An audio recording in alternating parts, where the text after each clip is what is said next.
So good afternoon, everyone. Welcome. On behalf of Concerned Lay Catholics, I'd like to thank you for joining us at our May 2023 webinar presentation. My name's Kathy Peed, and I'm a founding member of Concerned Lay Catholics and a member of the planning group, which brings the programs to you, and we appreciate you participating in them when you can. We're honored to have with us today as we reflect with Father Darrell Winkler and Father Peter Bisson on the Church and Truth and Reconciliation, challenges, learnings, opportunities to advance reconciliation. We'll also be hearing some input today from Donna Naughton, who is the Executive Director of Kateri Ministry in Ottawa, who regrets she's unable to join us, but she has sent her contributions because she wanted to be able to participate in some way. Our conversation will be moderated by CLC's Indigenous Relations Lead, Donna McGreal. Concerned Lay Catholics is an independent group which came together informally at first in 2018 in response to the scandal of clergy sexual abuse in our church. Since that time, we've come to understand more deeply the critical role that the laity can play and must play in promoting healing and reconciliation for all individuals and groups who have been wounded by our church. We endeavor through our various programs and activities to help lay Catholics find their own voice and bring it forth in order to live out the laity's role of co-responsibility in our church. Our prayer continues to be for lay Catholics everywhere to come together, to learn together, to pray together, and to act together for healing, reconciliation, and transformation. Please do explore our website at concernedlaycatholics.ca, and if you wish, sign up on our contact page so you receive our monthly newsletter, which highlights events and news and upcoming presentations. As always, we begin in prayer, and I'd ask you to take a breath, close your eyes, however you put yourself in the presence of the divine, while we offer the following. Creator God, source of all being, we place ourselves in your holy presence. We ask you to open our hearts and minds to each other and to what you are saying to each of us through this presentation today.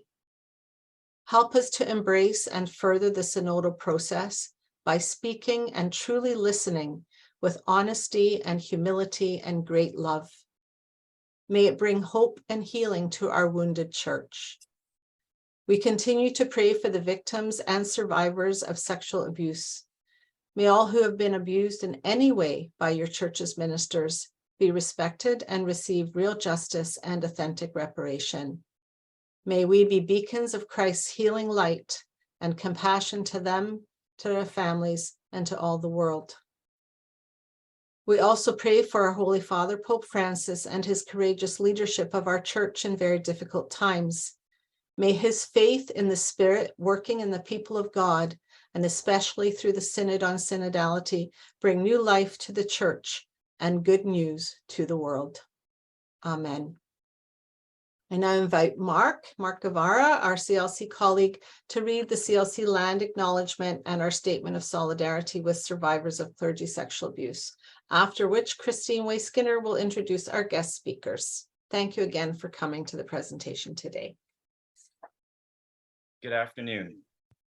This land acknowledgement was developed specifically for CLC for use at our nationwide events by Donna McGreal with assistance from Archdeacon Valerie Kerr of the Anglican Diocese of Niagara. We acknowledge that many of the lands we live, work, and meet on are the traditional territories of Indigenous peoples across this country. As settlers, it is our responsibility to learn about and acknowledge our colonial history and the ways in which we may continue to perpetuate it.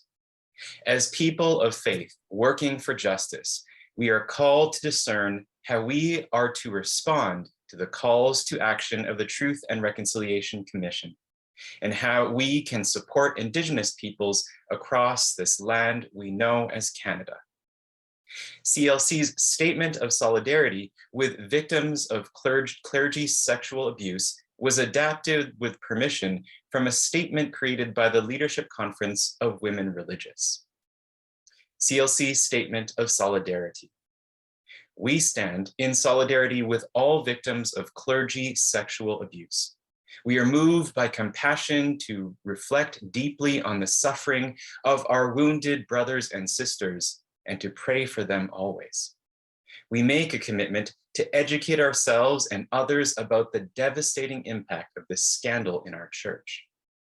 We promise to promote justice and healing for victims and their families and for all those injured by this betrayal of our deepest values. We commit ourselves to the transformation of church structures and clerical culture that protecting the institution above justice for victims and accountability for offenders.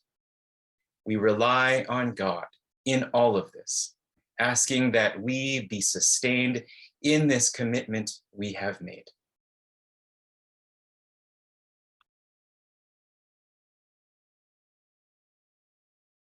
I am so honored to be able to introduce our speakers today.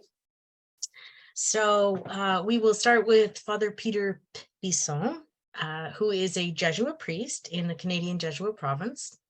Based in Ottawa, he is currently serving as the assistant to the Jesuit Provincial for Justice, Ecology, and Indigenous Relations. He also participates in the Catarrhine Native Ministry in Ottawa. From 2009 to 2015, he represented the Jesuits at meetings of the parties to the Indian Residential School Settlement Agreement and the Truth and Reconciliation Commission. And a long time ago, Peter and I were students together, so it's very nice to see him again. Father Daryl Winkler serves as the pastor of St. Basil's Parish and assists in the Catarrhine Native Ministry in Ottawa. He is an Ojibwe and second-generation survivor of the Indian Day School and residential school system. He believes the way forward for the church after the rescinding of the doctrine of discovery and the papal apology is to respond actively to the calls to action of the Truth and Reconciliation Commission.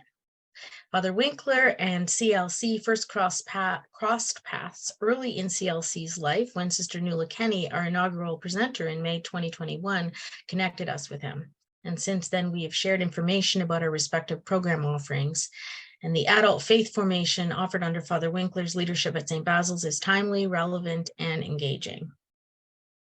Our moderator today is Donna McGreal, Indigenous Relations Lead for Concerned Lay Catholics. Donna is passionate about the work of reconciliation and has dedicated a large part of her life to learning about Indigenous history, culture, and life. Donna will be graduating from McMaster University's Indigenous Studies program on June 12th in a couple of weeks, so we're very happy about that. Congratulations, Donna.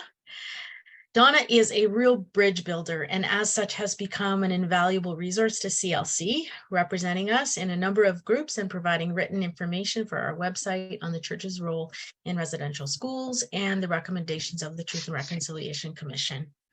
We are grateful to both our speakers and to our moderator for leading us in this conversation today, which promises to be engaging and fruitful and very, very important. So welcome, all of you.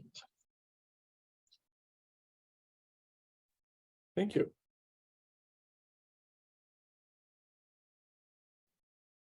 Hello, everyone. I'm Donna McGreal, your moderator for today. And the first thing I want to do is say that it's just my great pleasure to welcome Father Daryl and Father Peter to this session today. It's very important for us to carry on these conversations with each other because it builds an educational opportunity for everyone who comes to these things. And in the Indigenous world, they're asking that we listen. And today we're here to listen and to pose the questions that we may want to ask after Father Peter and Father Daryl end their presentations.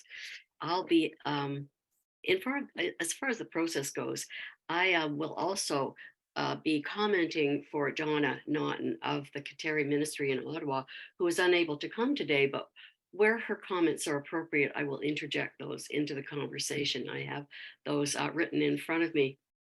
I'll be posing a series of questions and invite each of Father Peter and Father Daryl to respond. And if either of you would like to pick up on something the other said, you are welcome to do so. And we just want you to feel free to go where this conversation takes you. I think that you are well versed in your subject matter, and we are looking forward to hearing what you have to say. At the first part of the webinar will last approximately 45 to 60 minutes, and then Keith, our webinar moderator, will pose questions that have been submitted during the first part of the webinar. If members of the audience wish to submit a question, they can do so in the chat. Keith will organize the questions according to themes to avoid duplication. And if there is time, we may be able to invite questions or comments from the floor. We're committed to end at 4 o'clock so that we honor the time frame all of you are sharing with us. So we should go ahead.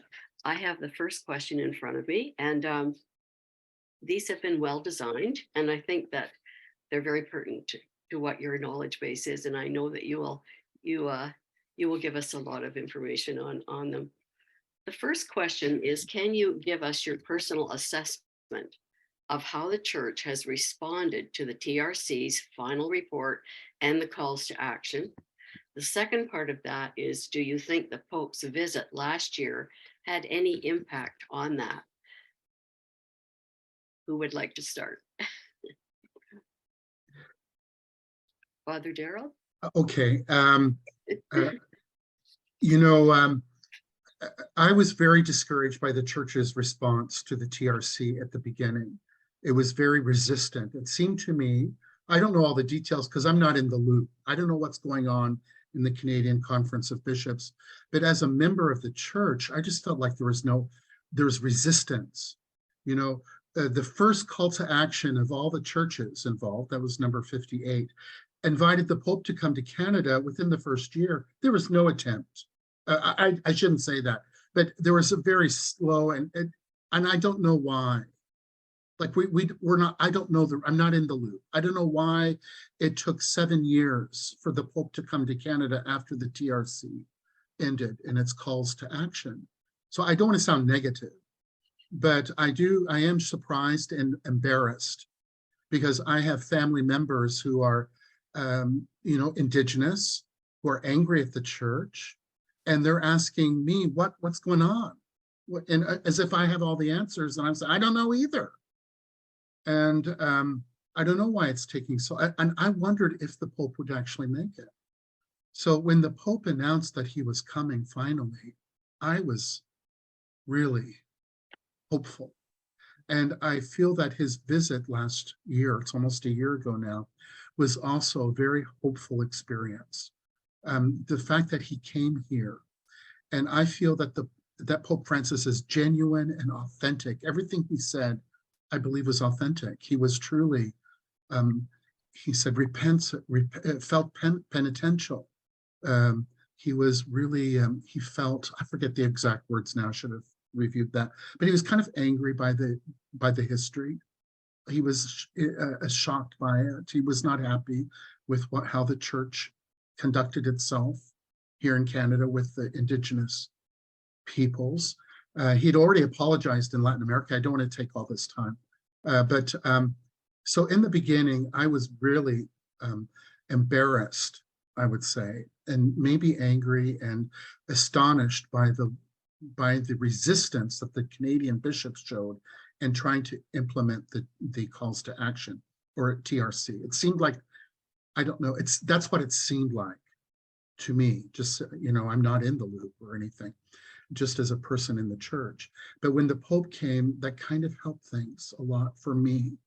It was a big relief for me that the Pope came. Now, his visit, I felt, was completely manipulated, but nevertheless, his words, his presence here made a huge difference for me and for many Indigenous Catholics, that he came here, and his words, I think, were quite authentic.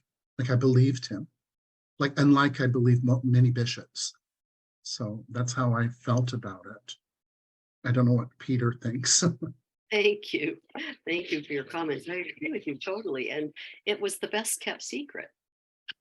about what the Catholic Church was going to be doing, I thought, among the bishops. And that's why two of us approached our bishop to go out and educate the priests in his deaneries. And he actually, our bishop did meet with us, and he agreed that was a good first step.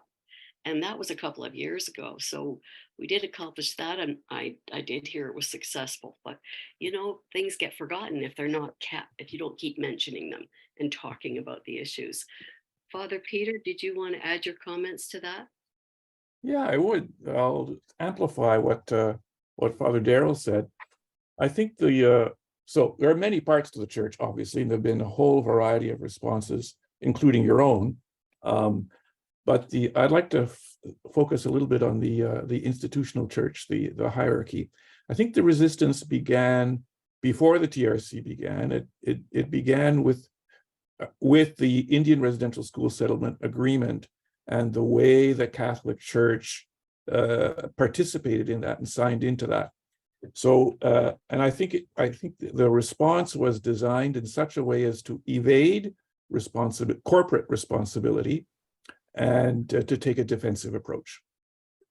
So the church as a group did not sign on to the agreement, but rather a subgroup of religious orders mainly and dioceses who actually ran residential schools were formed into a corporation to sign on to the agreement. So that isolated, so it basically meant only the Catholic groups that had schools were going to take responsibility, and the rest of the church was not. So this already from the get-go, before the TRC even began, was a structure that basically encouraged the evasion or postponement of corporate responsibility and isolating it onto individual groups who actually ran schools. So I think that affected the spirit or the atmosphere of the church's collective response for a long time, until Kamloops, at least from what I can see. Since then, and since the Pope has come, the church in Canada has made a corporate apology and has corporately invited the Pope. So both of those things are big breakthroughs. And I think now there's a shift in response away from defense, self-defense. That's not gone, mind you, but there's a shift towards a pastoral response. And we see that, I think, in the bishop's pastoral letters to Indigenous peoples and to the church at large in Canada. So my impression, and the Pope really, I too was really struck by how penitential and transparent the Pope was, although there were many aspects of the organization around the Pope that were still quite colonial. So we have a lot of work left to do. But my overall sense since the Pope's visit is that the path has been kind of cleared for reconciliation work. Whereas before the Pope came, I think Catholics concerned for reconciliation were walking on eggshells a little bit. I think you're right, Father Peter. I like the way you have explained the CCCB and what the fallout from that, and also the Pope's visit, of course, which I thought the Pope actually gave the settlers the responsibility of picking up the pieces from his visit and acting accordingly and learning everything we could about how we can help Indigenous peoples in Canada in reconciliation. I thought that was an amazing visit. And I did write about that in the CLC newsletter because I was really touched by his words. I thought they were very sincere. But the corporate structure does get in the way of things, doesn't it? Yes, that's true. Yeah. But the fact that the Pope apologized affected also Catholics in other parts of the world. So I've certainly heard many stories of Catholics in other parts of the world who feel a responsibility for reconciliation in Canada because the Universal Church has said something. And you're right, because Murray Sinclair, the chair of the TRC, did come out and say that it isn't just Catholics in Canada who've been affected, it is worldwide. And Mhm. we should be proud of that. Those were Mhm. some of his words. And I think that I am very proud of the fact that he said that about us. I think that what I'd like to do now is read you some of the comments from Donna Naughton, because they are different from what you have spoken to us about. She's very sorry she can't be here today. She would have loved to have been here. She says, I can't speak on everything that is happening across the country, but will speak to what is occurring at the Ottawa Cornwall Diocese.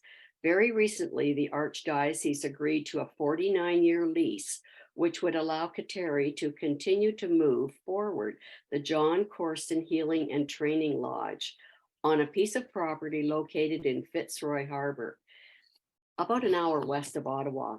This is truly a sign of the church wanting to extend the arms of reconciliation. The lease is almost to the completed stage. From there, we will do some strategic planning on how the lodge will be sustained. We also have a committee comprised of both Indigenous and non-Indigenous experts. There's a saying in the Indigenous world, nothing about us without us. And that is key right there, what she's saying, that Indigenous peoples are included in that. Shall we go on to the second question? How about that? I just wanted to comment too, Okay. that it was a global, I think there was a lot of attention outside of Canada on Yeah. this papal visit. I know that there was a lot of viewership and studying of this event in Australia, New Zealand, Mm. other places where Indigenous people have felt wronged by the church historically. So and these are allies Yes. to those who are writing articles and having the thing, look at Canada, look what's happening there. And I'm not sure about the US, but I'm sure there were lots of observations there too. Mhm. But I remember reading several articles from Australian theologians on this. So Wonderful. I'm glad you added that, because I did read something about that in the news in the Globe and Mail. And I think it's important to know that it is worldwide, and that Mhm. Indigenous people in Canada do have other Indigenous allies around the world. Mhm. The second question, I'm sorry, I'm looking at Donald Naughton's comments here. We'll go to the second question. What would you say are the after effects of the recent official repudiation of the doctrine of discovery? Does it do anything to address the legacy of that misguided policy? Father Darrell? Mm. So I know for for Indigenous people, this was to repudiate it, to resent it was an important symbolic action, because it justified so much of the colonization that was experienced by Indigenous people. These papal bulls that were written, it's not one doctrine. It was a series of statements made by popes in the 15th century. I don't know, a long time ago, many, many centuries ago, but justified invasion, and without much recompense. So and also Christianization at the same time, allowing Spain and Portugal to Christianize the Indigenous peoples. It gave all kinds of permission for that. Anyways, so the fact that now I think that this had been repudiated. I don't know the details of this doctrine of discovery, except that it also, when the church did this officially, there was another sign of relief for people to say, okay, the church repudiates that doctrine of discovery, which says we don't want to be connected anymore to this kind of permission to colonize people. We don't want to be part of any kind of future development of new colonizations that take place, and we repudiate this whole thing. So that's all when I was in Quebec City and I saw these two girls from Batchewana Bay, these two native Indigenous women holding that sign, I didn't know they were from Sault Ste. Marie. That's where I went to high school. And they were holding that rescind the doctrine. I thought, I'm not getting it. I'm out of the loop. I don't know what that's about. It's only subsequently that I learned that there has been a lot of energy spent on wanting this doctrine rescinded. And I think the important part is that it says the reason they want that is to saying, okay, there's no more justification now, no more theory, no more doctrine, no more teachings that say it's okay to colonize people, to subjugate them, and also to say that you're superior, we're inferior. That's another part of that doctrine of discovery. It's we are of superior cultures, and we're helping you. You know, we're holding out, not that humanely, but we're superior, you're inferior. That's why we can do this. Yes. And exactly. there's a repudiation of that. So Native people, I think it's been a relief to say, okay, do it again. That's how I understand that anyway. Well, also, Father Gerald, it's about land. And I think the original papal bull was to stop warring between Spanish and Portugal over land issues in Europe. And so the papal bull gave them permission to go and seize land where they could not find Christians. And they did that. And so when we look at subjugation of people, you have to connect it to the taking of the land as well, because they were felt to be non-human. Well, I think too, Peter would have more to say about this, but the Jesuits did a lot of work with Indigenous people They did. and yeah. evangelization. So that also, that's why they were suppressed. I think that may be a reason that the Jesuits were suppressed, was because they were interfering and trying to do Indigenous rights. And so, you know, the church just wasn't one monolithic lump sum institution. There were lots of advocates and allies to Indigenous peoples, even centuries ago, standing on behalf and saying their rights, you know, they're human beings, they have rights and things like that. There were theologians who spoke like that then. So. And it attests to the fact that we did have in 2016 census in Canada, 500,000 Indigenous people who are Roman Catholic out of a population at that time of 1.6. Now it's the fastest growing population in Canada. Now it's over 2 million. Yeah. So there were 500,000. I don't know what the numbers are today, but that is attesting to evangelization as well. Father Peter. I don't have much to add to what Father Darrell just said. I too saw this and experienced a sense of relief that this statement, this repudiation was made. Other similar statements have been made by the church before, but this was the strongest one and the most visible one. So I think it really advanced things, and now it's impossible for governments to use church statements, I think, to justify not working towards reconciliation and right relations and not doing land back justice things and so on and so forth. But just to address the thing you just said, there's a resurgence, I think, among Indigenous Catholics since the Pope's visit. There's a desire to speak out and be heard as Indigenous Catholics, not simply as Catholics who happen to be Indigenous, but who have spiritual gifts from God to be shared with the rest of the church. That's a nice statement to end this question on. I do have a couple of things to say that Donna Naughton has suggested. She said she's not heard any conversations happening on the repudiation. So she can't comment at this time other than elders are saying, Indigenous elders, this is a very good beginning. So shall we move on to question 3? What would you say are some obstacles, ongoing obstacles to reconciliation today? And the second part is, and do you see opportunities to advance it? Father Darrell? Okay. There are, first of all, you know, you mentioned, you've already referenced Murray Sinclair, Justice Murray Sinclair, and he has said recently and many times that the path to reconciliation is a gigantic task, that it's like climbing Mount, what can I say, the Rocky Mountains. You know, it's that difficult a journey because there's going to be so much resistance by people.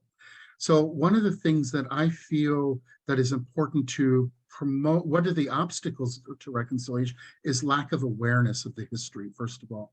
And I don't mean just among general population, I mean among our bishops, who need an education around it. But, you know, as a pastor, I kind of get the fact that, okay, you want me to learn history too? Like I've got all these things that I'm doing every day. I'm trying to do this and A, B, and C, and now you want me to learn history too? Well, yeah, that's what you have to do. I mean, if to be good Canadian citizens, we need to learn our own history. We have to learn our past, and the church membership in the church needs to learn, you know, the trauma that Native people, Indigenous people still experience today. It's not over. It's not, you know, here, and I live in Ottawa, just go to Vanier and look on the streets of Vanier, you see evidence of the trauma of this colonization, with Native people on the streets, and our young women who are, you know, drug addicts and leading risky lifestyles. That's here in the city. So where does that come from? It's not because that's all who we are. It's because we've inherited a mountain full of trauma, being told that we're inferior, that what we do doesn't matter, that our cultures are not important, that our spiritualities are pagan, that our methods of doing things are second rate. That's what we've been told, you know, that's what Native people have come to believe. And it's only now in more recent decades and among a younger generation, I'm saying, hey, that's all malarkey. That's not true. You know, our cultures are not inferior. They're beautiful, just like every culture is beautiful. So one of the obstacles is awareness. And this is what you know, in our own diocese, I feel that we have so much work to do, starting with the clergy. Just like I was enheartened to hear what's going on in the Diocese of Hamilton.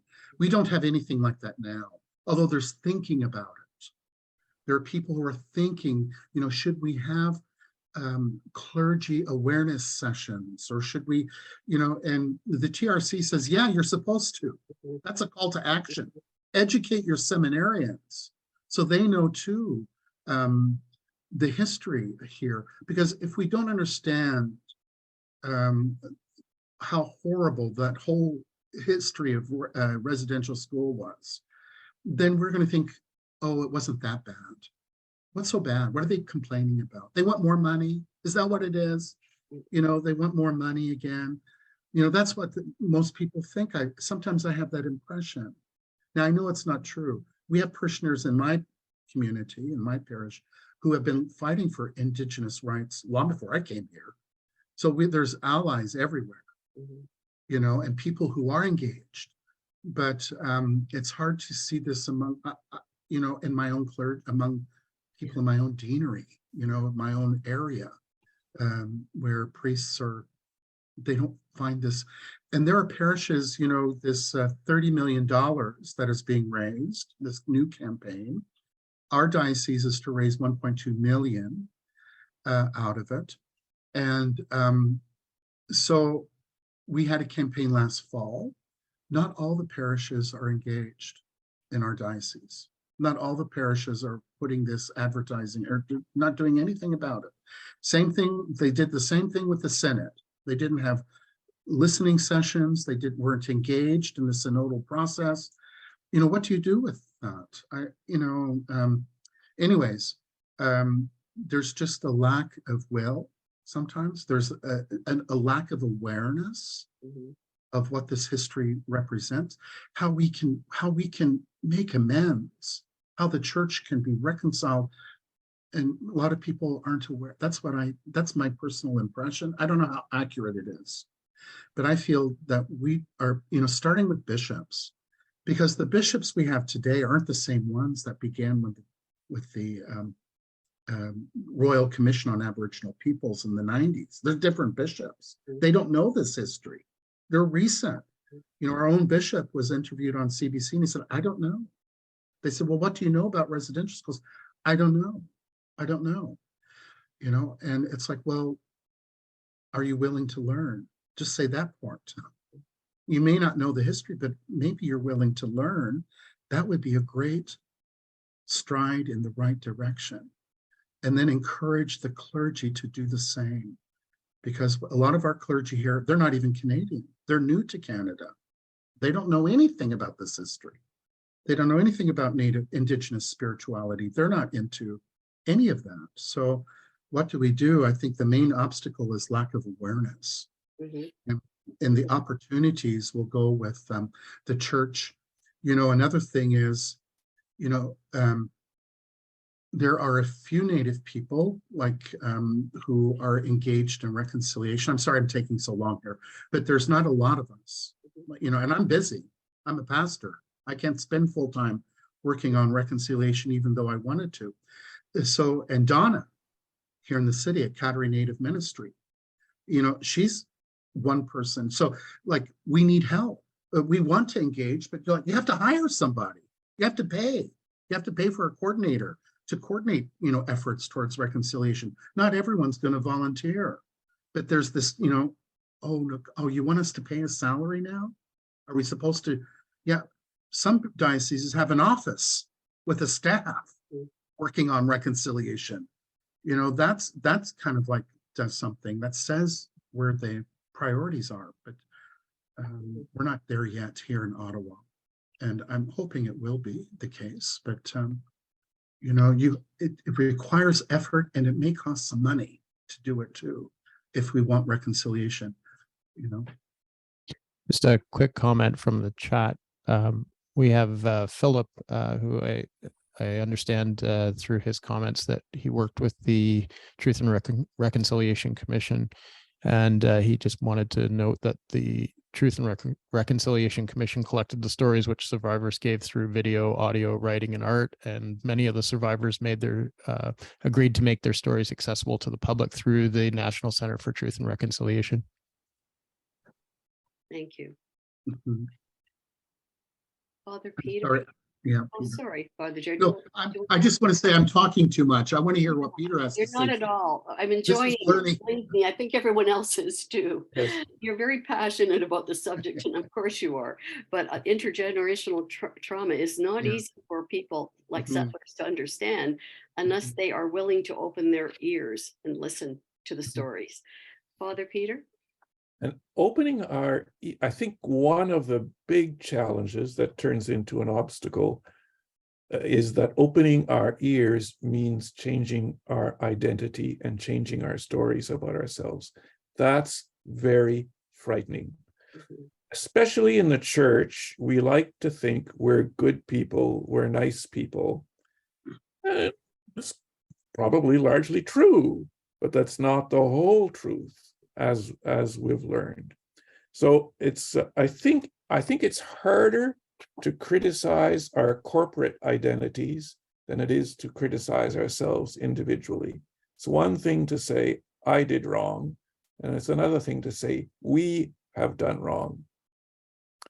So I think I think this is one of the major obstacles to reconciliation. And it leads to a temptation to shortcuts, either to avoid the dark side of our history, especially in church, or if we accept the dark side of our history, to reduce it to something transactional. We do the apology, we pay the compensation, end of story, goodbye, thank you very much. But that does nothing to change the underlying relationships and power dynamics. So I think the change in identity is a big obstacle. It's frightening. You know, some wag in the United States once said, "The truth will set you free, but first it'll make you miserable." It's true, but it does set you free. But you have to go through the misery to reach new life on the other side. It's terrifying on one side. It's exciting on the other side. But there are no shortcuts. No, there aren't. And I always like to say to people when they ask me why I do this, it's because I think that although we didn't cause this problem, many of us, we have benefited from Right. colonization. We have benefited greatly at the expense of Indigenous peoples. And people kind of listen to that. They think about it, and then they'll ask more questions. I'm not saying you can convert everyone into believing the truth. They are embarrassed by the history. And you're absolutely right. I agree totally. I'll just read you Donna Naughton's comments too on this, the obstacles. Here I can mention there are a lot of challenges on the ground level and parish level. Of course, she's saying what you're saying, Father Peter. People continue to resist the way that Indigenous people come before God in a cleansing ceremony.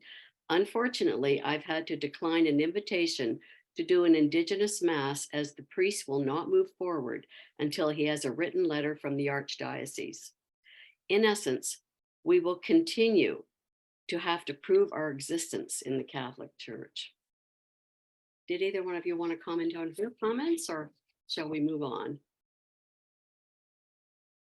That's another major fear, a religious fear, not just a moral one. A religious fear about that Indigenous spiritual practices and ceremonies are pagan.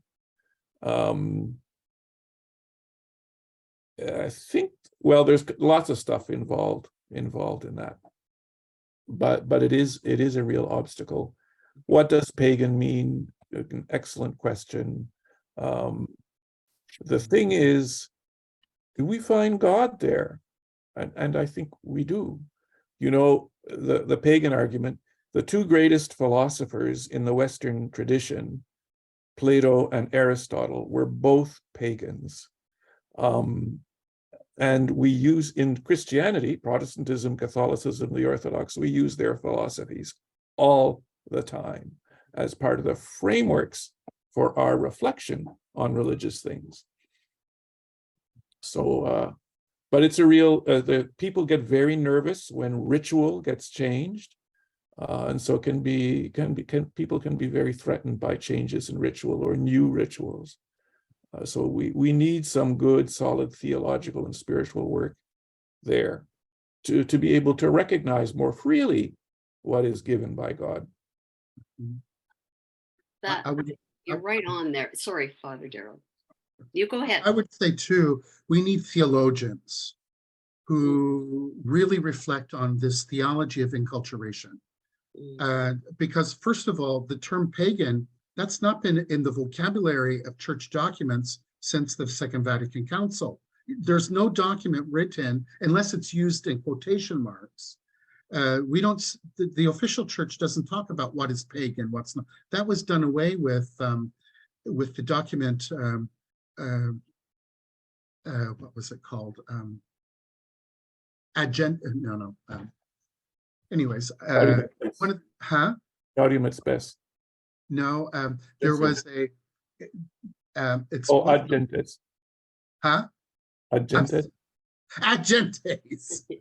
So with that document, that kind of dispelled all of a sudden the notion of pagan, what is pagan? That's other than Catholic, or other than, it's Orthodox, or maybe even tainted with devil stuff. So the church has done away with this notion of paganism, but the idea has not gone away. And there are bishops who still talk about what's pagan and what's not pagan, and they haven't kept up. They don't know that. See, even there, the theology of the church is not aware. We're not even aware of the church's theology on positions like what do other religions offer Catholics and Christianity.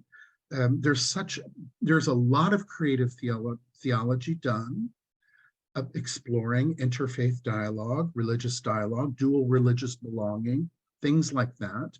But people are, it takes a lot of study, and it's not being reached. So the idea of having pastoral letters, our bishop doesn't want to write one because he says, I don't know yet. I'm still troubled in my mind. I don't know what to say. And I don't know, and that's why, as Donna mentioned, there are priests in the diocese who won't allow certain indigenous spiritual practice in the celebration of the Eucharist, because they don't know that. They think it's pagan. Like they don't know their own teachings of their own church, of the magisterial teachings. These are magisterial. They're not just some crackpot theologian. These are part of the church's magisterial teaching, about enculturation and the role of other faiths. And we're just, it's a lack of awareness again. What is pagan? What is a pagan? And that's still, that again is also colonial attitude. What we have is superior to indigenous people, and we won't allow it in our church. Things, the attitudes like that still is going on today. Yes, Father Peter. So here in Ottawa at St. Paul University, the Faculty of Theology has just set up a center. I'll have the name a little bit wrong, but you'll get the idea. Center for the Study of Truth and Reconciliation between Indigenous Peoples and the Christian Churches. I might be off on a couple of words, but that's the idea. And part of the hope there is to train cohorts of theologians who train to reflect Indigenous theologians and non-Indigenous theologians, to reflect on these issues in a systematic way, instead of a theologian here, a theologian there, who have made great contributions, but to try to nurture this in a bit of a methodical way. So that's one of the hopes of this new center at St. Paul. Mm-hmm. Very true. I think you also have to, I can mention Sean Weir at St. Jerome's College, University of Waterloo, who's working very hard. He's the pastoral director there.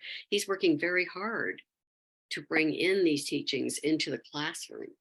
And also University of Waterloo is coming along very nicely in bringing in Indigenous teaching and Indigenous people. I was just asked to help them set up a board there of Indigenous people. And I'm happy to do that. I'm happy to do that because it's at the education level. We need to be educating people, and that is a great place to start, too, in the schools. So I just wanted to say one more thing about paganism. When we were visiting the deaneries, my friend and I, around the Ontario province with for the bishop, we had some very interesting questions.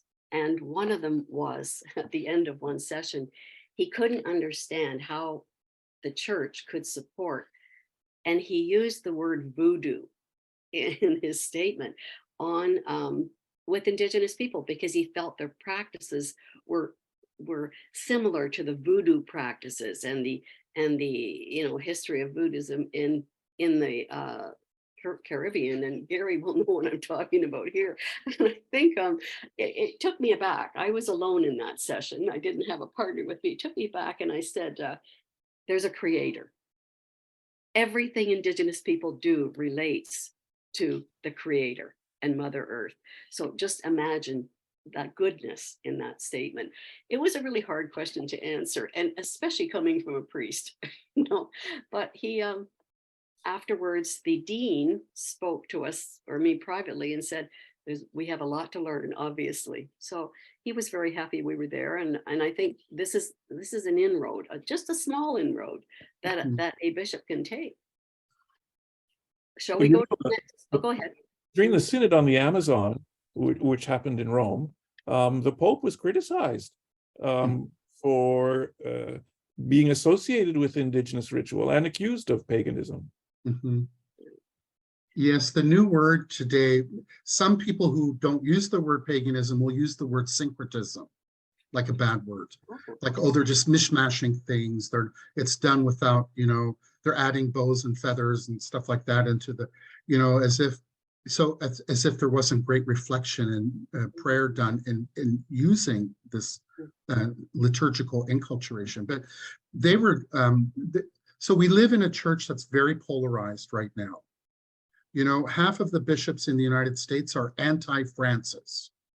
So you're going to get all kinds of weird and sensational statements and attitudes and beliefs that comes with this kind of polarization that we've been experiencing for I don't know how long, decade or more. And that infiltrates itself into our own churches too, this polarization of right-wing, left-wing, or traditionalist versus progressive. And we saw it at the papal visit, you know, to have the mass in Edmonton in Latin, you know, in the form of Opus, you know, style of Opus Dei, when there are bishops who speak indigenous languages. Murray Chatelain speaks Dene. Sylvain Lavoie is fluent in Plains Cree. There were bishops who speak. Why weren't they doing praying in these? What a statement that would have been. You know, an amazing thing it would have been to have these bishops praying in indigenous languages at the Mass, rather than listening to them phonetically spell out Latin verses. That's what, you know, Latin prayers and stuff. That's what I thought. There is no thought. There is no real attention to how can we really take this papal visit seriously and honor indigenous spiritualities. That's what I felt. And it's still to the, and then we still dealing, like Donna says, I have to just not go to parishes that won't allow us to pray the way we want to pray. And that's still the case. So we got a long ways to go. As Justice Murray Sinclair says, we're at the foothills of the Rockies. It's going to take a long time for not only society in general to want to work for reconciliation, but for the church too, for the church to take this in a serious manner.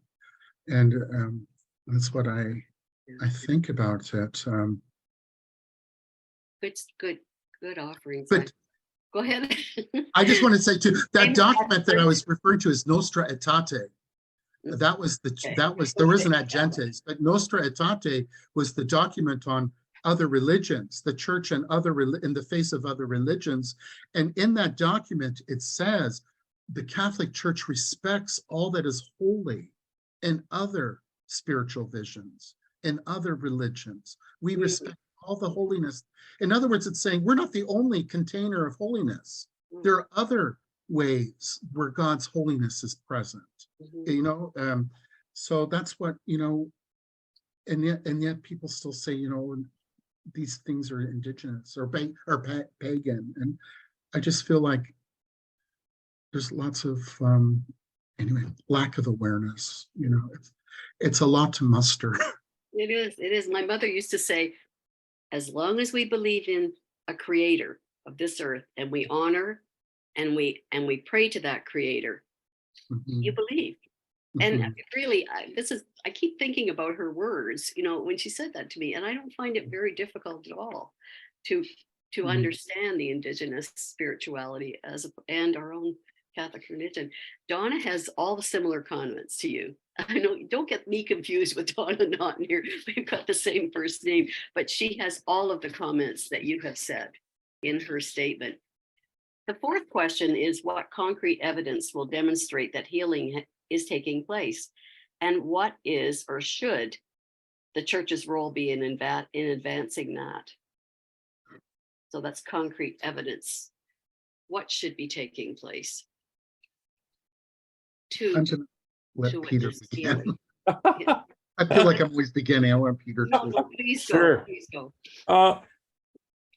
I think fewer suicides, less drugs, less abuse of drugs and alcohol, stronger families, stronger communities, stronger languages. In some, confidence in the beauty of indigenous identity and culture and language and spirituality. Church's role in advancing that, well, educating ourselves, educating church leaders and future church leaders, seminaries and theology faculties, and probably most profoundly, welcoming the spiritual gifts of indigenous Catholics and allowing the church to be transformed by that. You know, in the same way, we're going to celebrate Pentecost tomorrow. In the same way, that the church allowed itself to be changed by admitting Gentiles without asking them to become Jews. Mm. It's, you know, we pray a lot about being one, but it's a lot of work. Mhm. And when I say it's a lot of work, it takes a lot of transformation. Mhm. Mhm. Father Daryl? Let's see now, concrete evidence, I agree completely. When we see Native people, the rates of incarceration are completely outrageous in our Canadian correctional system. That we would have in the province of Alberta, for example, 90% of all incarcerated women are Indigenous, 90%. Isn't this like a red flag? Like something is deeply systematically wrong here. There's something systemic. So when we begin to see a decline in the rates of incarceration of Indigenous peoples, for instance, and when we begin to see, as Peter said, you know, addictions, people become addicts because their lives are miserable. Part of it is, you know, we seek escape from misery, so they drugs and alcohol and all that kind of stuff. That we would see the increase in education, Indigenous people going to universities. We have lots now, but it's not comparable to the rest of society, you know. So all of these would be benchmarks of reconciliation, and there is a council that has been established by the federal government to measure the growth of reconciliation in Canada, and it uses these forms of benchmarks. How many missing and murdered women do we have this year? Mhm. You know, how many missing and murdered women do we have in the city of Hamilton this year, or Ottawa, or Brantford, or Toronto? You know, because Ottawa has its share of missing and murdered women here. We don't hear about it.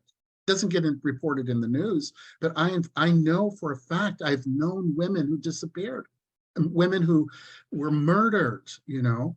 So those are all benchmarks that we should see taking place, and it's going to take, you know, a while for this to happen. It took us a long time to get here to this state. It's going to take us a long time to be healed of all of that, all of those things that caused us to arrive at this point. But I'm completely optimistic.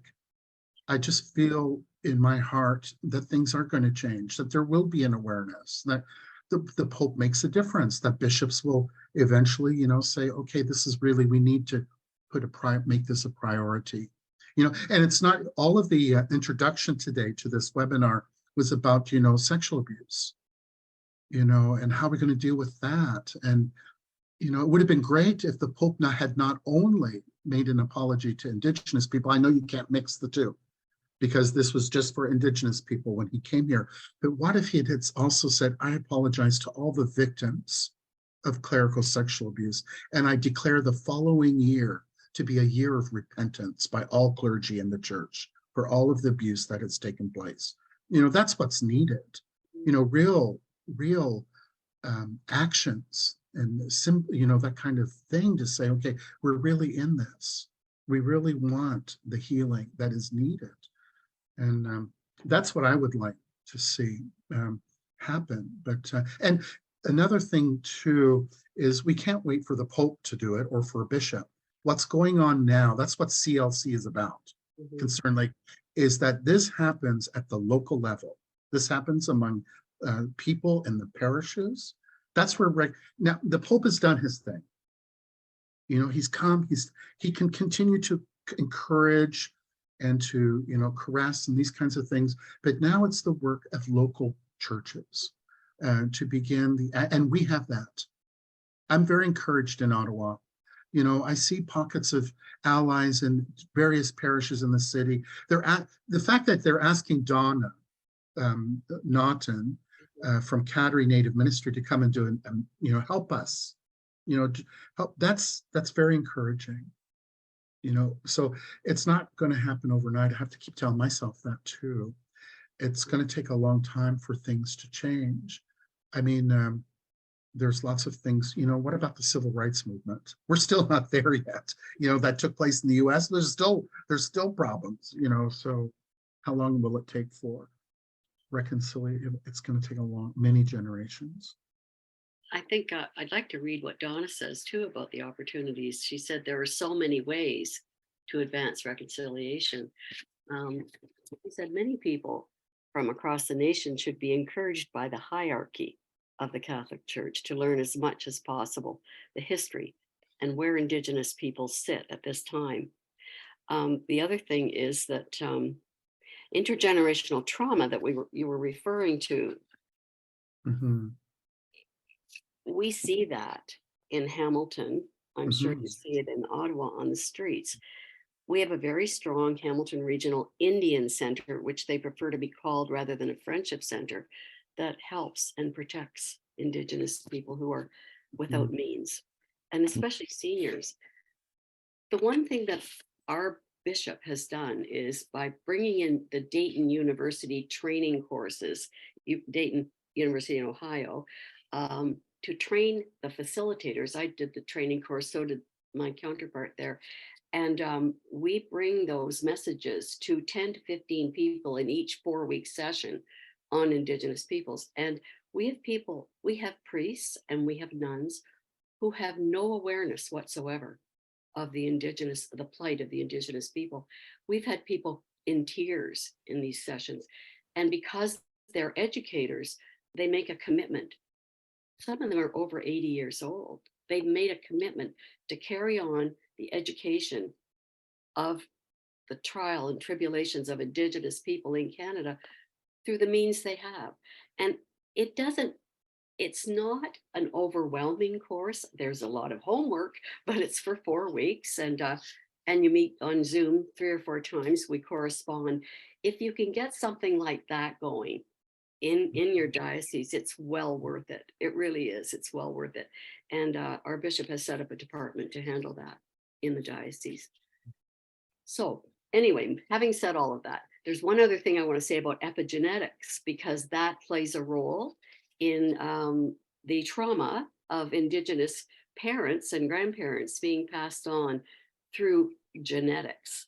And there is proof that it has actually occurred. I have a document on that. There was a study done in Hamilton.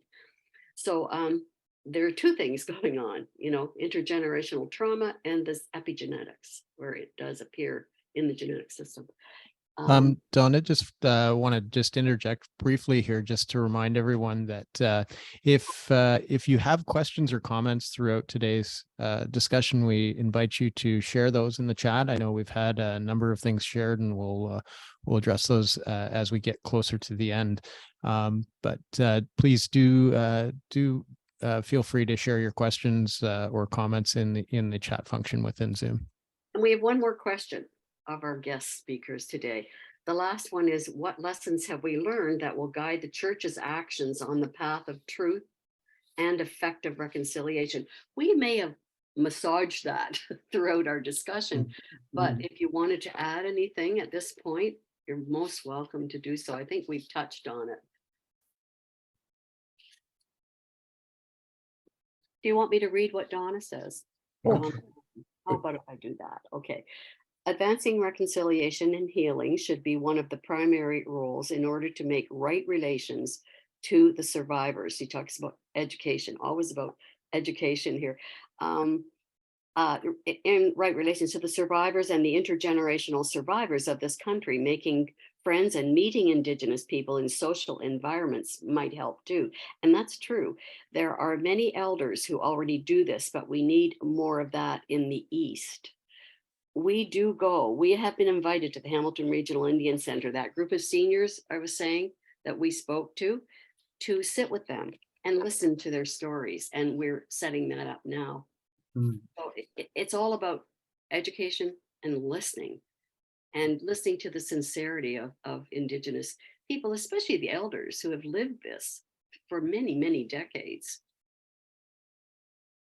How about the lessons? Would you like to hear what she has to say about the lessons? Okay.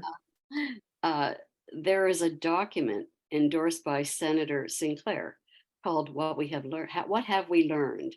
Within the document, there are some principles that our church must uphold. formation of deacons, the priesthood, or missionaries, and all others who wish to work with Indigenous people.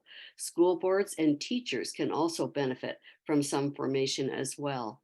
And she says, I hope this is somewhat of a help to move the conversation along. She's, again, very, very sorry that she couldn't attend. She would have loved to have been here. And she misses the opportunity to speak to lay Catholics, as the Kateri Native Ministry is a lay ministry in the Ottawa-Cornwall Diocese. So that is the end of the questions, gentlemen. Would you like to add anything to those? I just want to say, what lessons have we learned? We learned that when this whole discovery of those unmarked graves in Kamloops Residential School changed the course of the approach of the Catholic bishops. When you had a whole section of our Canadian society appalled and pointing fingers at the bishops and say, what are you doing about this? What they had to act. They had to do something. And it's only until that moment, which was, I see, a providential, this was a gift. As horrible as it was that there were those graves, it turned out to be a blessing for the church. I don't know. It turned out to be good for reconciliation anyways, because the bishops then couldn't sit on their hands anymore or try to run away from the issues or sweep things under the rug like they had been doing. They had to act. People were saying, what do you feel about it? And it changed the whole trajectory for reconciliation, where we're having this conversation today. Had we not experienced Kamloops and what took place there, those unmarked graves, we wouldn't be having this conversation this afternoon. That's what sparked it, in my opinion. That's what sparked the whole movement to renew this idea of reconciliation, to get the church involved and bishops talking and defending and saying, well, okay, we'll do this, we'll raise money, we'll do this and that, before they had been silent. So this whole experience of Kamloops was spurned momentum in my mind. There wasn't a momentum. It now created a momentum. So it really is a loving gift from those children who suffered. Yeah, and I just hope the momentum doesn't die down. That's my fear. That's right. Is now that I'm quoting a priest that I know who had been a provincial for a while in his own community, and he said, the temptation for clerics is to tick the box and say, okay, we did that, okay, we did this, and and I'm afraid the bishop said, okay, we did reconciliation, now let's go on to the next crisis. We're done with that. So I'm misquoting Peter, but that's it was Peter that said that. Anyway. Well, I've enjoyed this session with you so much, and I do respect your knowledge. I'll jump into this question too. I would say three lessons: no shortcuts, relationships, and the bigger context.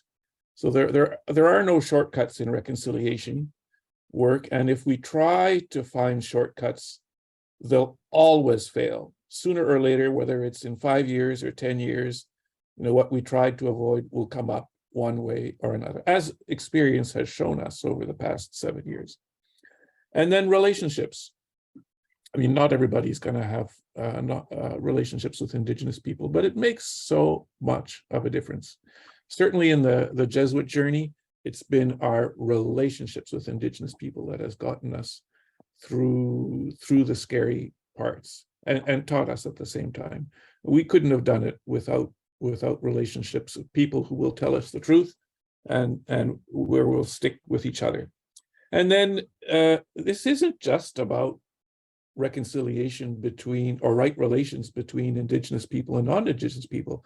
It's also about right relationships with God and with creation, with the rest of creation. That's true.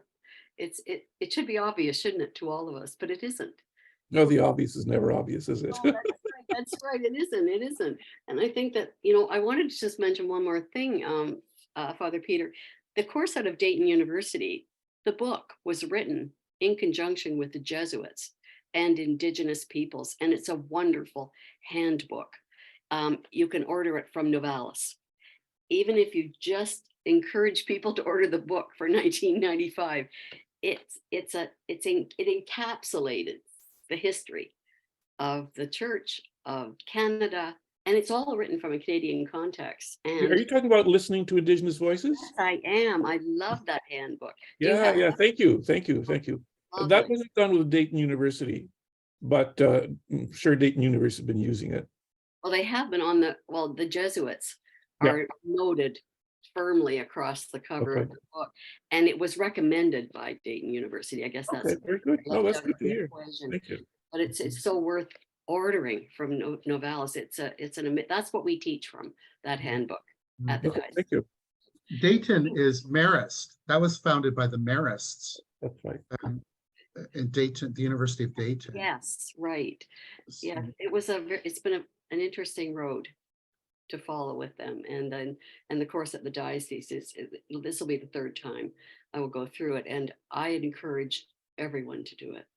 It's just it really opens your eyes to what's happening, and I think it's worth it to. It's been advertised in our church bulletin for the last 3 weeks, starting up another session, and it's Okay. well worth it. It's well worth it. It's from the Jesuit Forum for Social Faith and Justice in Toronto. Yeah, Mhm. wonderful. Yes. So anyway, that concludes the questions. And I think we need now to talk to our friendly event moderator up there in the corner. Yes, hello, hello. So- to pose the questions from the chat. So we've had a number of comments, and I just I'm going to try and summarize or include them as needed. But initially there were some comments about the church's reaction, the Catholic Church's reaction to the discoveries of the unmarked graves, and some comments about the toe dragging, I guess. And one of the comments here, and I think summarizes it really well, is that back when the sexual abuse scandal and the graves were found, instead of providing moral leadership, the Canadian Catholic bishops deferred to insurers and their lawyers, and the Canadian Conference of Catholic Bishops may not exist as, and I don't know if this is true, that they may not exist as a legal entity. I think they do exist as an organization, but they certainly say that there's not a single point of responsibility within the bishop, the Conference of Catholic Bishops, but surely to goodness, and this was the quote, the comment, surely to goodness, they exist as a moral entity. And once again, that moral leadership was lacking. So there may have been only 16 dioceses and about 36 religious communities involved in the residential schools, but aren't we all one? That was the kind of a comment that I think really well summarizes what a lot of the comments that I've seen have to say about that situation. So maybe if you have any reaction to that. Yeah, I'll respond. It's legally true that, well, also ecclesiologically true, that each diocese is its own church. And so the CCCB technically, and you see it on the website. I forget exactly how they put it, but there's no corporate responsibility there. And I would say certainly around the table with the Indian Residential Settlement Agreement folks, including the TRC commissioners, everyone understood that argument, but no one really bought it morally. If the church, when the bishops want to speak as a group, they can, and they do. And finally they did when they made their own apology.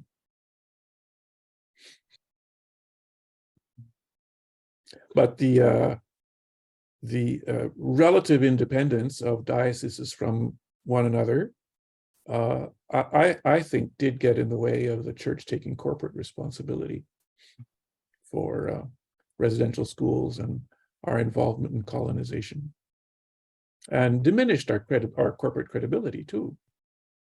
Yes, there was a time really when the Canadian Conference of Catholic Bishops were sending out all kinds of pastoral letters about justice, about, human rights, and we were respected in the world for the statements that came from the CCCB, and today what is there? There's, Opus Dei spirituality, walking backwards. That's what I feel. I could, maybe I'm overstating facts, but I long for the time when we become prophetic again, when the Canadian Conference of Bishops becomes a prophetic voice for the whole church, and it's not too late.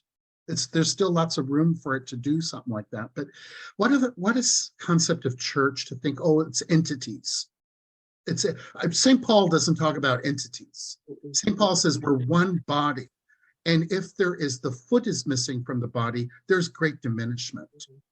If the eyeball is missing, there's diminishment in the body. We're all needed. We're all necessary. We're one body.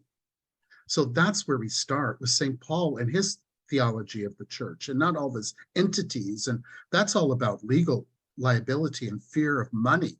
So when you put money above spirituality and the health and welfare of people, then you come up with such strange legal fabrications, that we're not this and we're not that, and we're entities. And, no, let's go back to scripture where St. Paul says, that's what the readings are this weekend. We're one body, and the Spirit has come to help this one body together to manage, and that's what I think. St. Paul does not talk, there's nowhere in the Bible about entities, separate Catholic entities. So what a strange, I know it's canon law, it's all that kind of stuff. It's all about protecting money and all this kind of stuff. That's what I feel. And it's not about welfare and well-being. And Father Peter. I would say, I would add to that, religious leaders, and I'm speaking from experience too, are really vulnerable to professional advice from experts who know things that religious leaders do not. So lawyers, accountants, doctors, and their advice is important. But their job is not to preach the gospel. Lawyers in particular, their job is to manage risk. Well, if Jesus would have managed risk, he never would have gone to the cross, for example, and we never would have had the resurrection. So we listen to their advice, and then we make our own decisions, hopefully on the basis of the gospel. So, but just because a lawyer says, don't do this, from the point of view of risk management, doesn't mean that's what we should do from a pastoral point of view or the point of view of living the gospel. But there is a certain vulnerability to professional advice, which we have to take seriously. It doesn't mean we have to obey it. There's been a couple of comments and questions.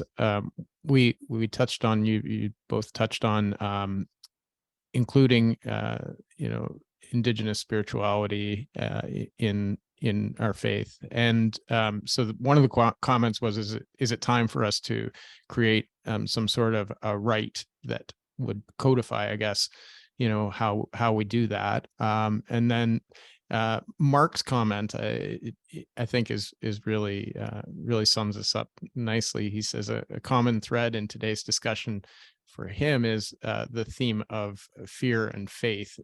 It seems that and he references Richard Rohr, they've been teaching churchianity rather than Christianity, consequently we've been impaired to trust in God and accepting the Holy Spirit speaking to us. I think he also says that he thinks it needs to go hand in hand with better formation around Indigenous history, colonialism, Euro-Christian supremacy, interreligious ecumenical dialogue, and synodality. So I'm just wondering what your thoughts are on that.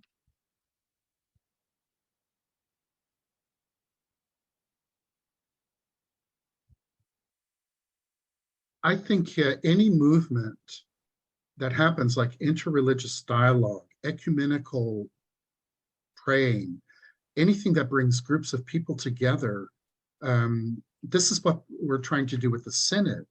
We're trying to listen to each other. Like Donna began her talking about we need to listen to Indigenous peoples. The Indigenous people are saying you need to listen, but that's what the Pope is saying too. The Pope is saying, just listen to, and I know it's hard because I have to learn it too. I have to learn to, I have a big mouth and it's flapping all the time. I need to listen to people. And what can I learn? What can I hear from the other person? That's what I want to do. And it's not just about, it's also, what do the Muslims say?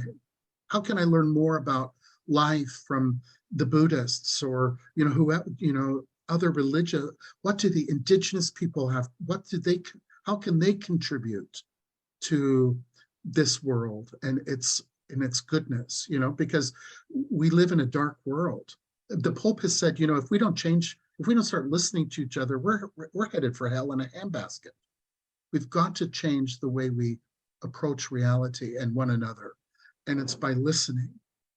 I know we have to talk, we speak, someone is going to speak, but we need to listen to what they say and not tune them out.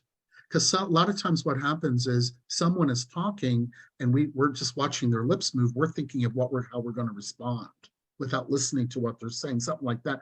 That's why these circles, like Donna's talking about circles in Hamilton, listening to each other. This is such an important place to begin or continue, is to try to listen to each other and, ecumenically, interreligiously, with different people in our own, even within our own communities. Lord knows Catholics aren't one lump. We're quite diverse.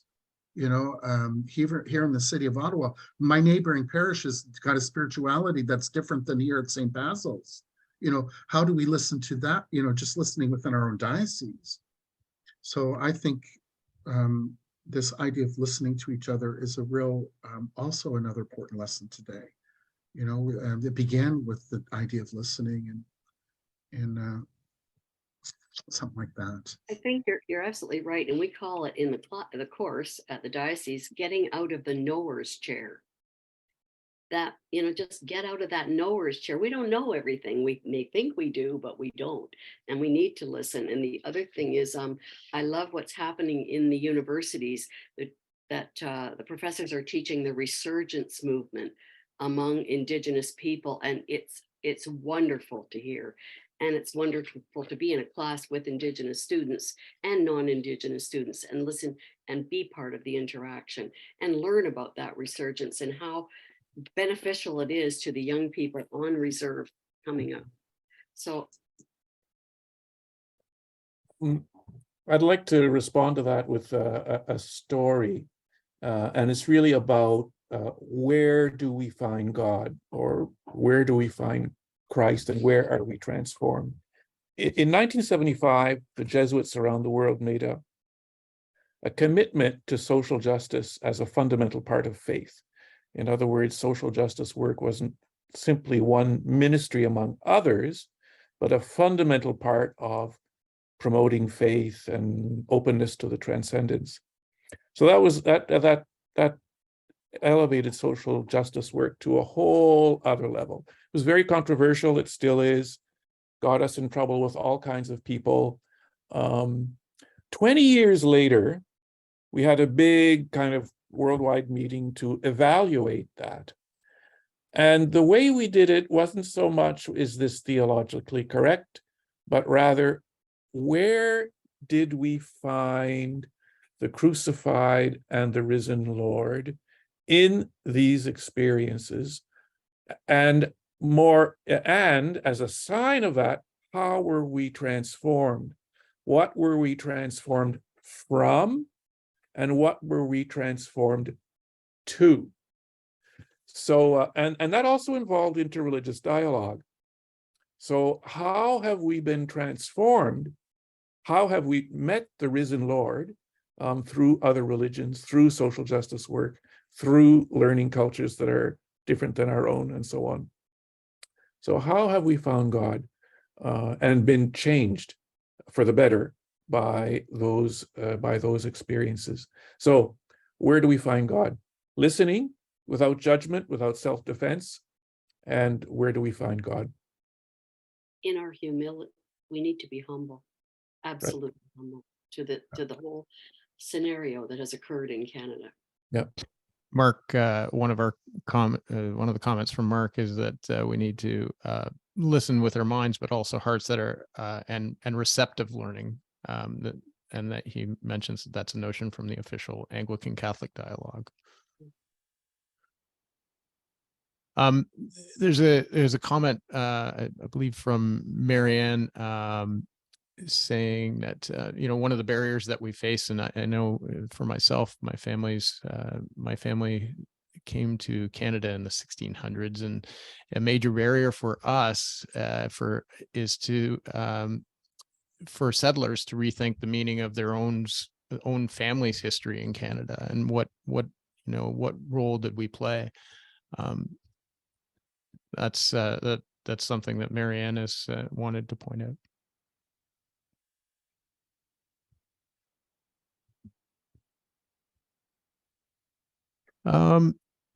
As far as questions and comments go, we've kind of hit most of them. Pauline Lally, I believe Sister Pauline Lally mentioned listening to Indigenous voices is an excellent resource for parishes and other groups. So, and it comes complete with videos and suggestions for facilitation. They use it in Kingston, apparently. And Kathy wanted to mention a couple of resources the Jesuits. She also mentions listening to Indigenous voices, but there's a site, indigenouscatholic.org. It's a cross-border U.S. Canada group working on the task of reflection on theological enculturation. Sorry. Oh, Catholic. I mean, sorry. Canadian U.S. Really? Yeah, maybe Kathy, if you want to comment on that. Yeah, just to say, it was started a couple of years ago. Graydon Nicholas, who was our speaker last year, is one of the I founding remember now. members. Yeah.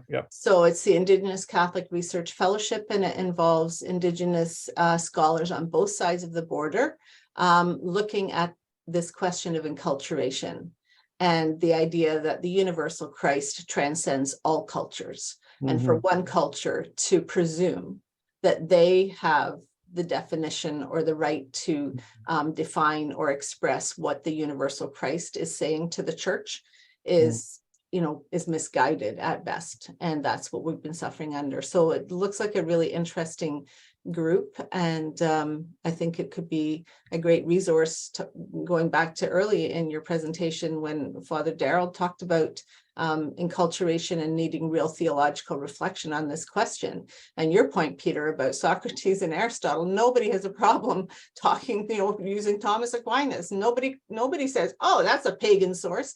So we just need to know our history better. I think that goes to the awareness question, to really understand that everything is refracted through a culture. The mystery that is God is refracted through a culture.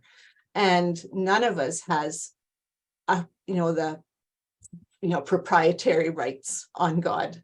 And I think that's the challenge we have right now when we talk about fear and faith, or when we talk about, bishops who don't know which way to go. It's that idea that we were raised, a lot of us, in a church that said we're the only way, and if you're not part of us, you're going to hell. That's how a lot of us were raised. And then Vatican II came along, and we're still trying to absorb what it looks like to be Catholic. If it's not that, outside the church, there's no salvation. What does it mean to be the church then? It's actually quite an attractive and lovely and joyful thing, I think, but we're just trying to get the word out, right? Well, the specific question that was I alluded to it earlier, but I want to reiterate it. Is it time for an Indigenous right within the Catholic Church? And I see Peter's reaction. Well, the Anglican Church of Canada and the United Church of Canada have both set up like Indigenous church structures within the church. And we certainly have a variety of rites in the Catholic Church. I think there are 21, not just the Roman one that most of us know. So there would be theological precedent for and historical precedent for that. I think, can I just add some, I'm sorry, you go ahead. No, you go ahead, Donna, you started. I first. just wanted to say that, Father Peter, you're absolutely right, because my initial education came from Archdeacon Val Kerr, who is in charge of Indigenous ministry for the Anglican Diocese of Niagara. Then I went to the United Church and I took courses on Six Nations in a building called Nations Uniting, and it's owned by or rented by the United Church of Canada. And they have a program there where it's free. And I went there for many weeks, and so did some of the people from our parish. But there was never anything at that time by the Catholic Church. And now we have our diocese course, but we do have to pay for that. You know, I think it's $50 a session. And I mean, some people don't have the means, you know, to be able to do that, although they can get assistance, I think, from the diocese. So it's just late to the party. That's all. We're late to the party, right? I would also, how much time are we? No, we're not over time, are we? No, No. we're good. Okay, so the idea of Indigenous right, this goes back 3 or 4 decades. This is not like a recent idea. They've been thinking about a native right because for several reasons, there are only 7 Indigenous priests in Canada today because the idea was celibacy and Indigenous people don't go hand in, it's not going to happen. So to have a married clergy like we do in other rites, there are other rites in the Catholic Church that have married clergy. Why could this not be a possibility for an Indigenous rite in, well, at the time we were saying a native rite. But one of the challenges to having a native rite or an Indigenous rite in Canada is we're not all the same. We're not one lump. Like in Hamilton, that's really Mohawk. Those are Iroquoian spiritual cultures. That's really different from Ojibwe people. It's not the same. The way we do ceremonies. You're not homogenous. Right? Yes, so the role of women is different among the Iroquois than it is among the Algonquin speaking peoples. The way we do, so smudging was never a part of the Iroquois culture. It is today, it's become like a pan-Indigenous ritual, but that was not something that comes out of the Iroquois. So we're not all, so to have an Indigenous rite, well, which Indigenous group? Is it the Mohawks, the Iroquois? Is it going to be Ojibwe or the Cree? Is it going to be, what about all the many different cultures in British Columbia? You know, or the Plains Cree, or the Lakota, the Blackfoot, you know, whose culture becomes the basis of this. But there could be some creative thinking, bringing Indigenous people together to see how is it possible to find common ground among our indigeneities, to that we could form an Indigenous right that would allow us in some way that would, you know, in Ontario, the Indigenous right looks like this. In British Columbia, it's a little different, you know, things like that. I mean, these kinds of discussions have been going for quite some time. There hasn't, you know, it's too bad. And I think there is talk now of gathering Indigenous leaders, Catholic leaders together to begin to have conversations like this. We've never had that. But there have been, can I say they've never had that? Yeah, I think I can say we never had that.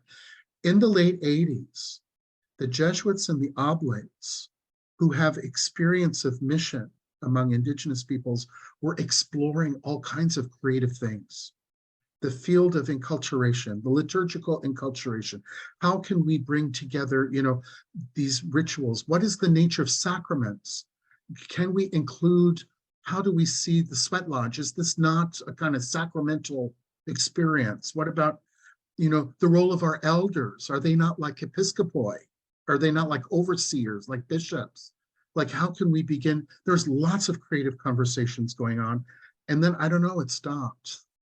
It kind of went into, I don't know what happened. Residential schools, that's what happened. So, I don't know what happened.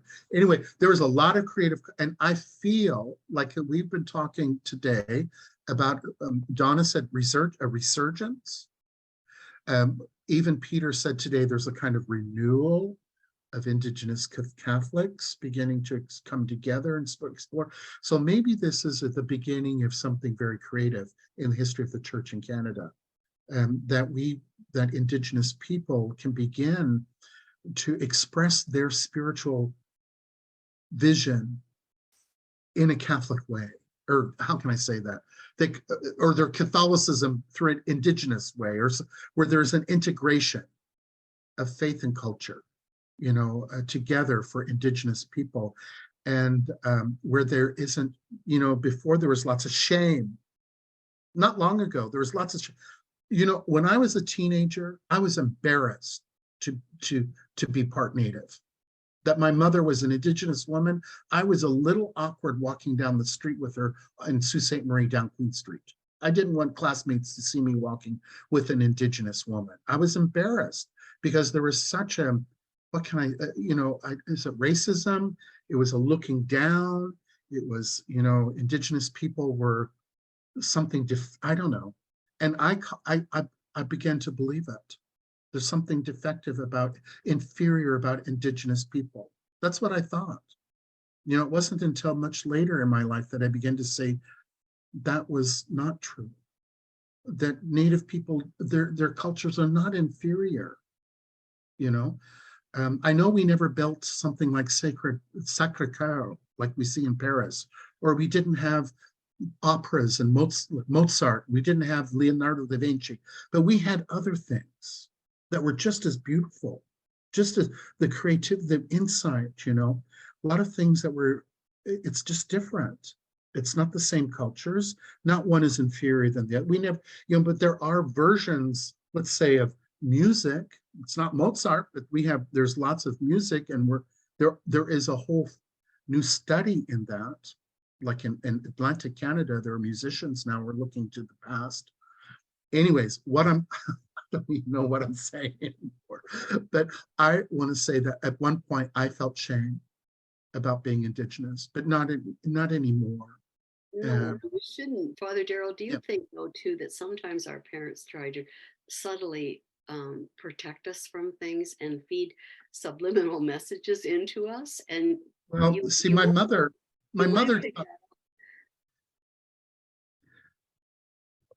believed she was inferior. There is no doubt. She believed the message that with the colonialism.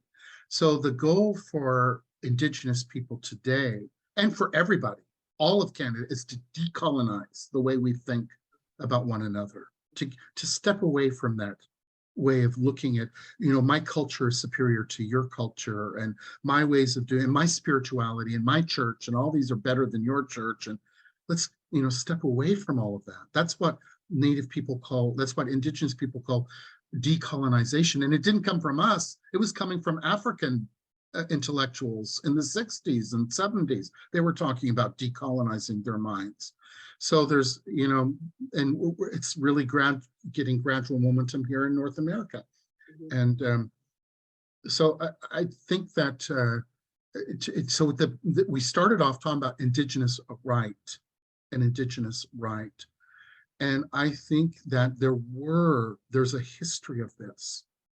discussion that we've forgotten. It's already kind of like in the shadows. We've kind of forgotten about it.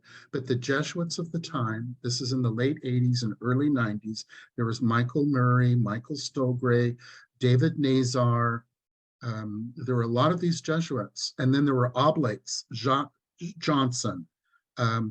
Also, the Jesuit Karl Starkloff was a key theologian in this field. Achille Pielman of the Oblates was a key theologian in Canada. They're both dead now, as well as the other members. I think David Nazar is still alive, but a lot of these people now are in heaven. And let's pray that they're helping us learn how we can have something like an Indigenous right, or how we can be encouraged to have a deeper reflection on integration of faith and culture. That's, it's going to take a long time, to do that. Just like, we have Christmas trees around our altars today in our churches. Christmas trees, that's a pagan thing. That comes from Germanic, the pagan spirituality, Christmas trees and Woden and the god Woden. And now it's a part of our life. We don't even think twice about it. The same people are saying, oh, we don't want smudging. Their altars are surrounded by Christmas trees. And incense. And incense and things like that, So there is an interesting book by, there's a theologian from Chicago, his name is Robert Schreider. And in his book called The New Catholicity, he footnotes a textbook, a book called The Germanization of the Church in Europe. The Germanization, how the German cultures and the Catholic faith integrated. And that's a fascinating study, and we're at so that happened 1,000 years ago, but we're just, for Indigenous people, we're still exploring what it means for us, the indigenization, of our indigenization. And it won't be just one Indigenous theology, it'll be Indigenous Catholicisms. There'll be many. There'll be a Mohawk version, and there'll be an Anishinaabe version, and a Cree version, and different ways of, because we're not all one land, we're all diverse. Well, one of you, I can't remember which of you mentioned it, but the Pope made a statement about Indigenous people in South America, and there's a comment from Mark here, and he mentions that he's Filipino Canadian, and he reflected that the discovery of the remains of children and that caused him to reflect on his own colonization. And I'm wondering if this is a larger conversation that the church worldwide has about its relationship with Indigenous peoples worldwide. I think it is. I mean, the whole idea of enculturation is not a new concept. We read about it in the New Testament, St. Paul and the Acts of the Apostles, and these people, they're talking about how the gospel is being translated to Greek-speaking peoples, and there's not, and eventually within the first centuries, we see Coptic Christians and so forth. Alexandria becomes a center of study, all this kind of stuff. So today, there is great theology, and it's been going on since the 60s, about enculturation in Africa. All of these countries which were colonized by the West have been for several decades now seeking to decolonize, because all of these peoples have been told you're superior, your culture is inferior, and now we're all trying to take it back. And there is a beautiful wealth of theological reflection by Koreans, by Filipino, by Vietnamese people, by people in India, Ghanaians in Africa, by Bolivians, by Chilean, Gustavo Gutierrez, and there's all over the world there has been this, and it's not just, it's also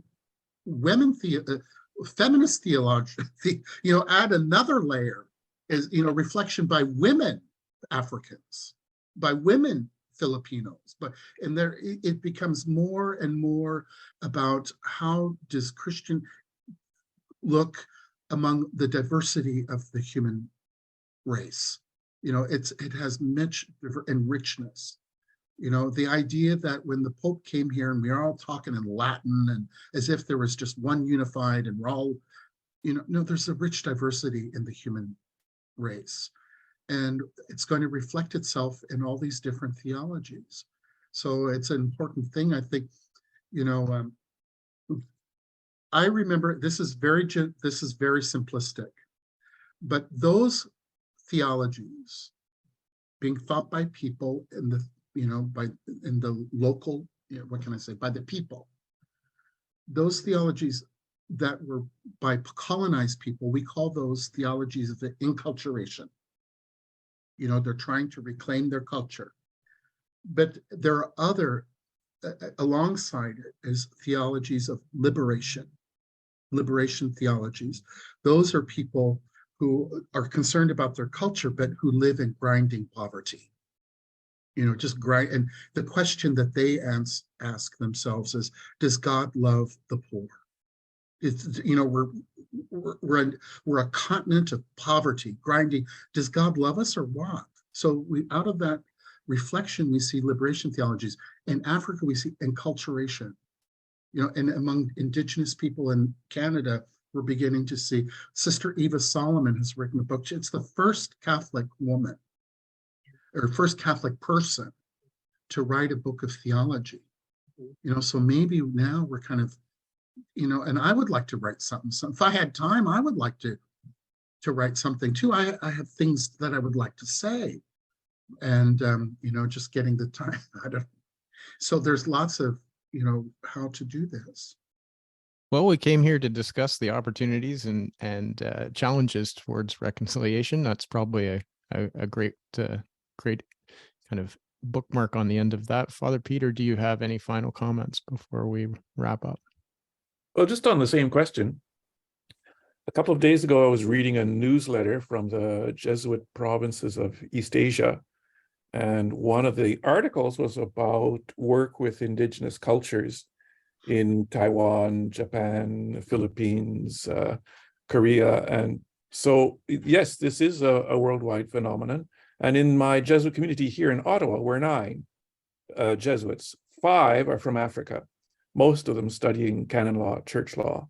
And we regularly have conversations about neo-colonization, how their countries are colonized now by Western powers, and also we have interesting conversations about how their home cultures deal with the problems they're looking at in canon law. Yeah, anyway, so yeah, when we have these conversations that cross cultures and cross spiritualities, even within the church, one church, we're much enriched. But neo-colonization is, you're still under the umbrella of colonization, but being governed from afar. Through business, through military relations, etc. Yes. Mining in other countries, big corps over there destroying the land, making it impossible for people to make a living. And yet these corporations are taking resources out of those lands that are making them millionaires. And it you know, we just got, I think if Rita Bailey is on this chat, and I think she might be, she was a big supporter of getting an ombudsman in Canada for overseas ventures. And it took, they created the position, but they didn't fill it for, I think it was 5 years, to protect countries from mining operations or extracting resources by Canadian companies in you know, impoverished countries. I mean, it was going on, and I think there was enough lobbying to get that position created, but it was a position that sat empty for quite some time. So we, the neo-colonialism is very insidious, right? And very real. Yes, it is. Yes. Well, with that, I'm going to turn things over to Gary Warner for some final comments. Yes, this final discussion has reminded me that I really have listened to this conversation myself as someone who was moved by liberation theology, having been introduced to Gustavo Gutierrez in the 1970s, and by the work of colonization, of decolonization, you know, inspired a long time ago by Frantz Fanon and lots of other people. So listening from that perspective, I wish to express our thanks to Fathers Peter and Darrell for your presentation. Very inspiring. And what I was moved above all was by the sense of hope that you bring, but hope that is colored by the total clear-sightedness as well. So I won't do a summary of your presentation, if possible, but just to highlight a couple of points that struck me. You know, that the frank reminder of how the culture of corporate evasion of responsibility hampered the church's initial response, but that there was eventually a pivot that was inspired, you know, by the discovery of the unmarked graves, which was already had a big emotional impact and an impact in terms of the religious responsibility by the moved by the repudiation of the doctrine of discovery. And by the Pope's visit, which really created a pivot and therefore a more openness by the church to respond more creatively to the whole question of how do we of reparations and transformation of the relationship with Indigenous peoples. Struck as well by the resurgence of Indigenous spirituality, you know, by all of the issues of enculturation that it raises, the whole question that Father Darrell went into on Indigenous right, taking into consideration the variety and such of the diversity of cultures in the Indigenous world. So the big challenge for us all collectively and individually is to listen and learn from the history, culture, the experience, and the intergenerational trauma of Indigenous peoples, recognizing that the reconciliation, I think, is a long road, as Father Peter said, with no shortcuts. It's a process of decolonization of our minds, and that's a slow process. And I think I will end by really saying that what also struck me in all of this discussion was the call to the Canadian Catholic Church to be a prophetic voice today. And with that, I hand it back to Kathy. So thanks again for moving our presentation and discussion. Thank you for your words. Thank you, Gary, and thank you especially to Father Peter and Father Darrell and to Donna for doing such a great job of moderating. We've come to the end of our time together for today. I hope that we've all deepened our understanding of the Church's role in reconciliation with Indigenous peoples and what we can do to help further that.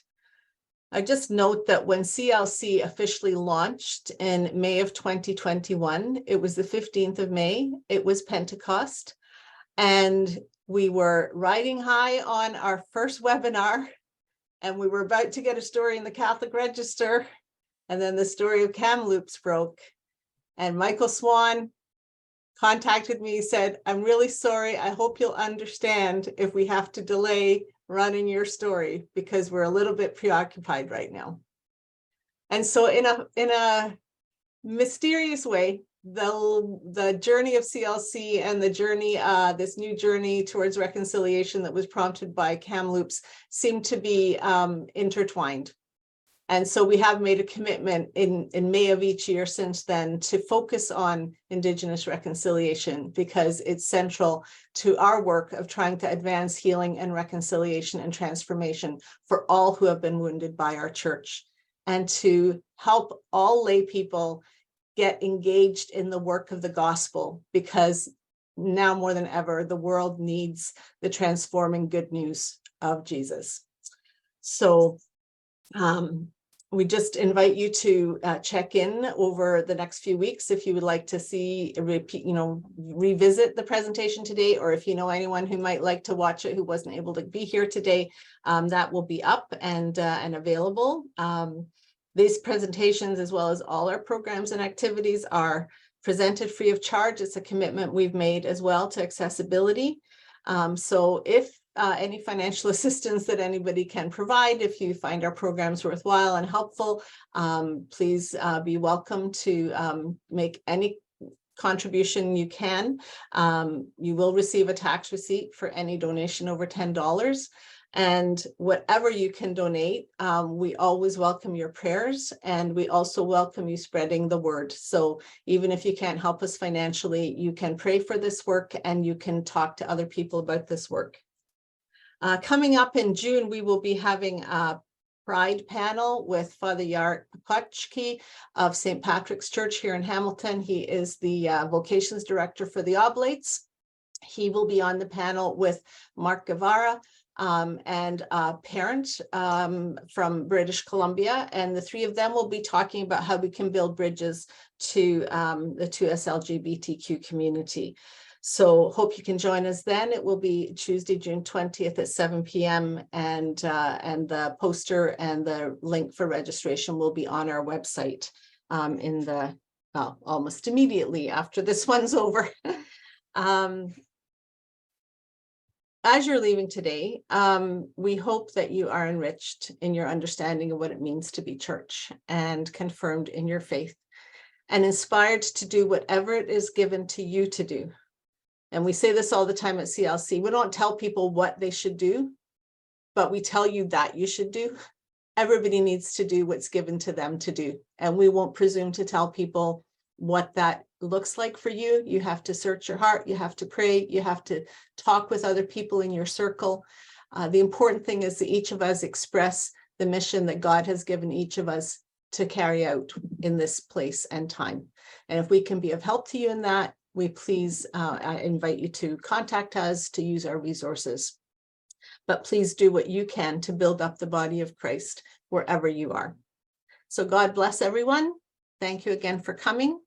And if our guests want to stay on for a couple of minutes, we can take our leave of each other in a less abrupt way. And we welcome everyone to come again in June and at any of our future events. Thank you so much for being with us. Thank you for the invitation. I was honored. Great.